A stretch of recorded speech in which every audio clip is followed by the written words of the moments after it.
Hello, Hello, may I speak with Melissa Ellsworth, please? this is Melissa. Hi, Melissa. This is Danielle Morrison. I'm calling from the Workers Advisors Program. How are you? Been better like that. I bet. I guess. I looked through your file. My goodness, there's a lot going on.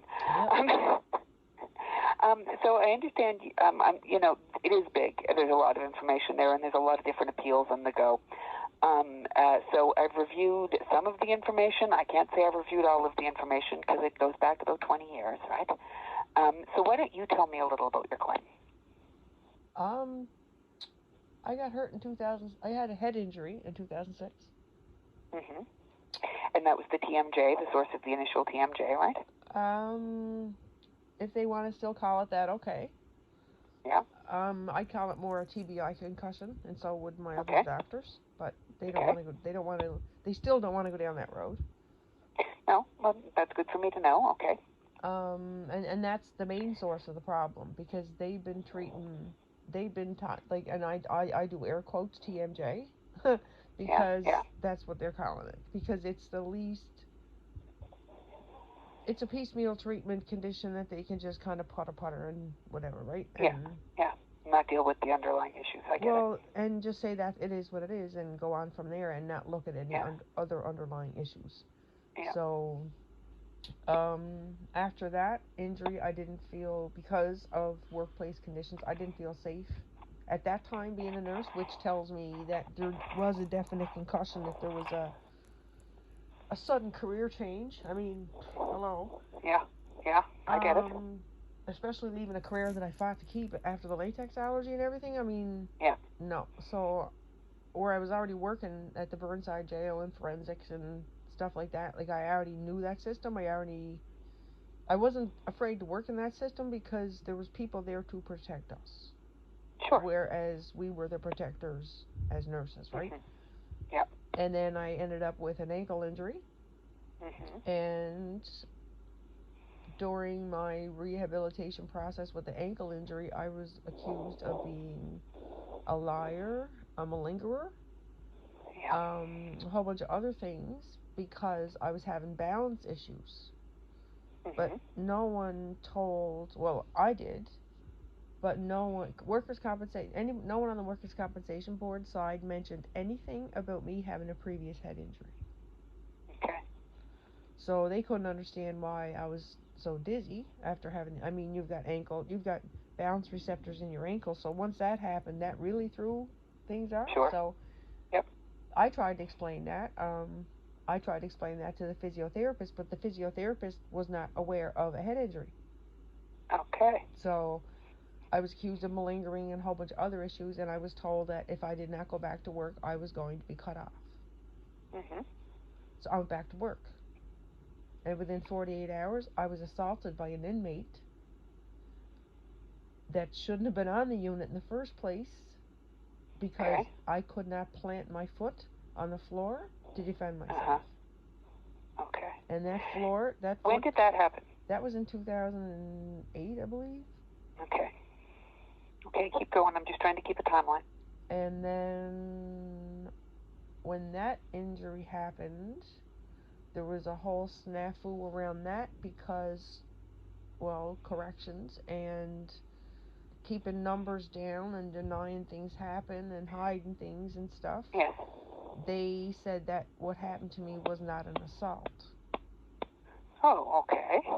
And I can provide you with an email that I gave to workers' compensation from the union back in 2012 that Okay. states that It was an that assault. policy was broken, that my injury was 100% the employer's fault, Okay.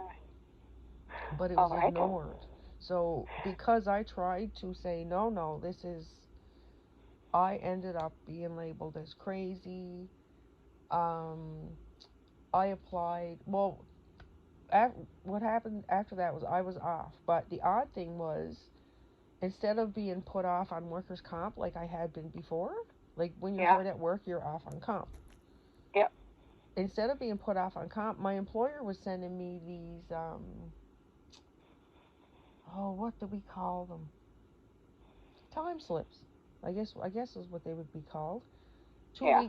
I'd be sent 2 weeks worth of blank time slips, Uh-huh. and I was just told to sign my name on the bottom. Okay. And that's what I did, and I sent them in, and I got my full pay for 2 years, even though I was off injured. Okay.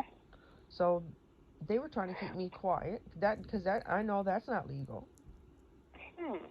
No, that's not legal. And were you talking to your union about that at the time? Yes. Okay. Um. Then, So we're but up then, to, like, this is after the 2008 injury, so we're up to about 2010 now? this is after the assault had happened. Yep. Because they denied the assault even happened, even though there Yeah. was charges pressed and everything. There was charges and everything involved. Okay. Once the union didn't really want to deal with it at first, but then Uh-huh. something happened on the unit that I got hurt on, which Yeah. completely went topsy turvy, and then all of a sudden I went from someone who was just a complainer to Uh-huh. someone who was their star witness, because Sure. Corrections Canada was claiming at that point no one had ever been injured on that unit, and that was the hill they were going to die on. Yeah, sure. So my sheer existence Mm-hmm. blew that into the water. So I Sure. ended up being brought into that mess. I was told by the corrections lawyer and my employer that if I testified at that tribunal, and I had this in writing as well, that if I testified that they would turn my workers' comp claim into a witch hunt, and they demanded my entire workers' compensation medical file, and my case manager gave it to them. Huh. Yeah.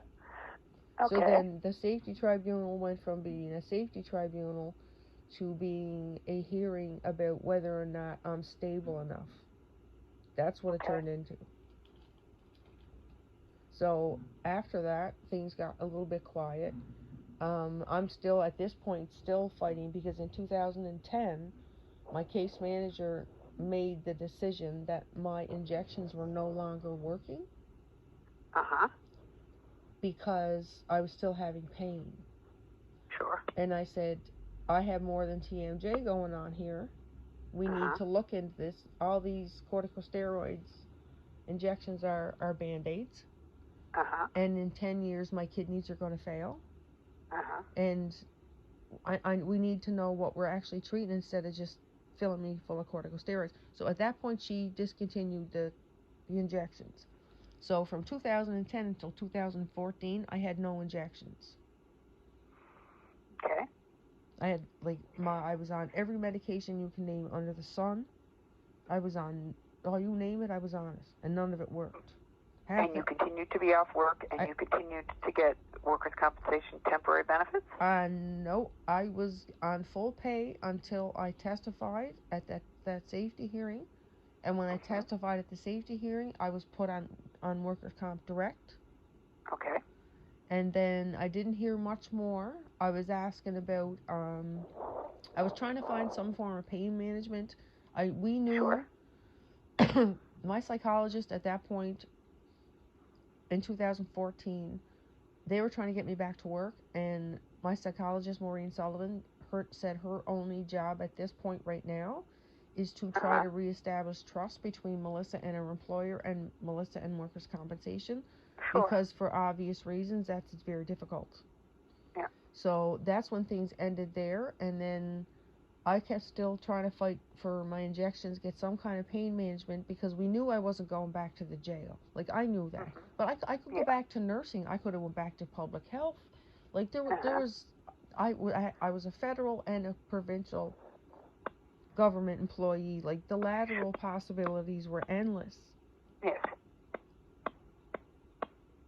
But that didn't happen because in 2015 there was a meeting, a return to work meeting at Nova, and Mm-hmm. Nadine Zwicker, who was my case manager, met, and I have it here from actually a human rights hearing where the employer actually threw her under the bus. She informed them that I was treating my symptoms with cannabis, Uh-huh. and that I, surgery wasn't available, and that I was treating my symptoms with medical cannabis. And at Yes. that point, the employer, I was terminated. Ah. Yeah, I was terminated. And that's a Okay. 4-page letter.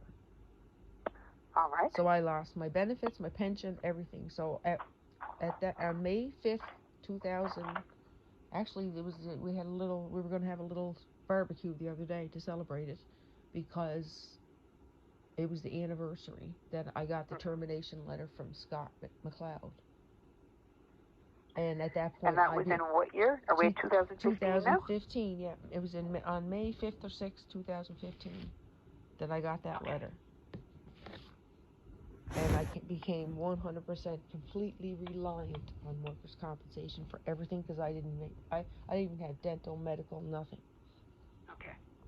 And from then on in, it's just been I've been gaslit. The battles. Yeah. Well, they've been given. I've been to some of the best doctors in the province. Yeah. Like Okay, we're in the middle of a healthcare crisis, and yeah, no kidding. workers' comp is saying that the doctors in the province don't know what they're talking about. I think that's a problem. Yeah. Part of it. Okay, so currently, you at WCAT, you have claims for compensation for drugs and recognition of your PTSD and some home reno stuff. Is that right? Is that the appeals that are currently going to WCAT? Their Your understanding? meal replacements are supposed to be in there, even though that was already won, but they're still stuck up on the I word saw liquid. that. Dave McCluskey had you back last year, eh? And he won some of that stuff. No, he didn't. I'm still fighting for meal replacements, and they're stuck up on the word liquid. Wow. We're on semantics. Okay. Yeah, there's a lot to go through in your file, Melissa, and I'm going to do that. And we're going to talk more. But what's going to happen right now is I'm going to accept your claim. I know that you've got the PTSD recognition is big. The home renos are big. The PTSD diagnosis I got big, officially last week. Drugs. I got the I saw Dr. Christians last week, and I actually see him again on Thursday. And he said there was no doubt there was PTSD before. Absolutely no doubt in his mind. But what's he calling the trauma event? Was it the assault, or was it something before, or the original injury that is your initial trauma event for your PTSD? It's all in combination, but he said the triggering event is bullying from workers' comp. Okay. Yep. And we're running with it. We're going with it. Because I'm not the only one. No. And I'm not the only one, so we won't go down that road. No. And they knew I had it. For a PTSD diagnosis to be accepted, it needs to have a risk of death or physical harm. I've applied for MAID. I don't know how much more of a risk. Like the only other risk is that if I threaten to kill myself, which I'm not suicidal, but I have applied for MAID because I cannot see my fight with comp getting any easier, and I cannot see an end result. I just can't see anybody or any organization or authority being able to rein them in enough to make them do the job properly. Because they're the cause of my death will be comp. I'm gonna have a big headstone and everything, girl. It's gonna be fantastic. I'm not kidding. Okay. Like I'm laughing about this, but the papers are filled out, signed, and sent in. So if a PTSD diagnosis of bullying leading to MAID and withholding pain medication and withholding necessities of life, if that does not qualify, then I don't know what does. Because I know as a nurse, if I witnessed it, I had to report it. I will, like I say, I will review your file in detail. Right now, it seems like you've appealed everything that needs to be appealed. From my quick review of the file, it doesn't look like there's any appeals that need to be filed right now. No, I don't think. And you have some matters at the hearing officer level and some matters at the WCAT level. I'm going to send out a letter to you that'll specify exactly what we're representing you on, so that you know, and that'll also say that we talked today and I am accepting your file. And it will talk about what our next steps are going to be and how we're going to proceed from here, which I need to get my brain around what is the thing we need most on this file, and I need to read anything I can get, anything that we have from Dr. Christians first. So let me do that, but like I say, I'll send out the letter that confirms are going to represent you. In the meantime, you hear anything from workers' compensation, you get anything in the mail from them, you give me a call and let me know, because I'll have access to your electronic file with workers' compensation, but unless you call and tell me, I won't know it's there, right? You can look in there any time, girl. You feel free to peruse that any time, because what you see in there will blow your mind. Not everything is, of course, in your paper file. Like I say, the last thing in the paper file is when you were represented by Dave McCluskey. So what about the charter challenge? Everything's happened since then. I'm sorry? What about the charter challenge? Because if they're going to keep, like, the 9% THC cap has already been blown out of the water. So, but I still have to fight that. So, which to me doesn't make any sense, because that's a precedent as far as I'm concerned. And considering I'm the one that initially said it in the first place, I don't understand why I have to go back to that. But if I can't access over 9%, which is the only medication that works for me, I'm forced to grow my own at home. So they're saying I can't. So that's part of the charter challenge. Is that going to be all in there too? I know that there has been recent decisions with regard to with regard to you growing the marijuana at home. I want to take a look at that as well, and we will talk about that more in the future, because that is a pretty separate issue. But I get where you're coming from there. There's if what they're saying is not meeting your needs, then you have to do what you have to do. So we'll look at that. Well, they're putting my safety at risk, because I'm buying it from Johnny, what's his name, up the road, and I don't even know who he is. Like, seriously, I am. Yeah.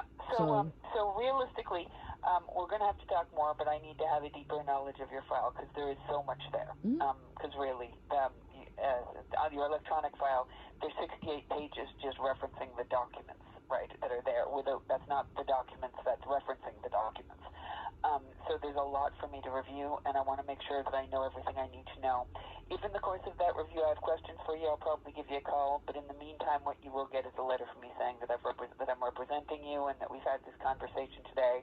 I will also send a letter to Workers' Compensation that says I'm representing you with regard to this file, and that they should make sure that I get copies of any communication that they're having. They're not really good at following that, which is why if you get something from them, you need to call and tell me so that I know to go and look. Because obviously I can't check every client I have's file every day, right? So if something comes in, give me a call right away. Likewise, if you get new information from a particular doctor you see or any treating professional who you see, and you think that I should know it, or you think that you're not sure if I should know it, give me a call and talk to me about that as well. I want to hear from you if you've got any questions or concerns. Well, I saw Dr. Leckie last week. And how did that go? He looked at the MRI. He said he read the MRI report, and then, because you know Leckie, and he said I wanted to look at the images myself, and he did, and he found something the report missed. And there's something in the ponds which would completely explain why I'm having all the head stuff. Okay, well that's good. Yeah. Well, it's helpful. Let me see if there's anything on the file from that. Cause he's going to refer it back to a neuroradiologist for a proper look, because he said a neuroradiologist would pick up on that, a radiologist wouldn't. So that's what he's doing. And you don't know so we can put pressure on them to have that happen if they're not willing to do it. But if he said that to do it, they'll probably will do it. I'll just watch your file and see what happens with regard to that. But that's what I mean. If you have a conversation like that, I do want to hear about it. So give me a call and let me know. Okay? Okay, great. Happy to work with you, but there is a lot on the go and a lot of information, and it's going to take a while for me to come up to speed, because you've been living this, but all I've got is the paper, right? I know. So if I call with a stupid question, forgive me. No, there's no stupid questions from you guys. I have a hard time dealing with them, because they become a trigger for me.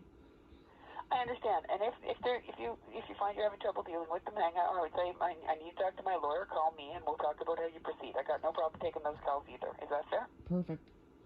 Okay. Meanwhile, you take care, and like I say, we'll be in touch. The letter will come out in you'll get the letter in a week or so, but after that, it might take a couple of weeks for me to fully come up to speed on the file. But if you need anything in the meantime, you reach out anytime. Okay, great. Thank you. You take care. Bye-bye. Okay, bye-bye.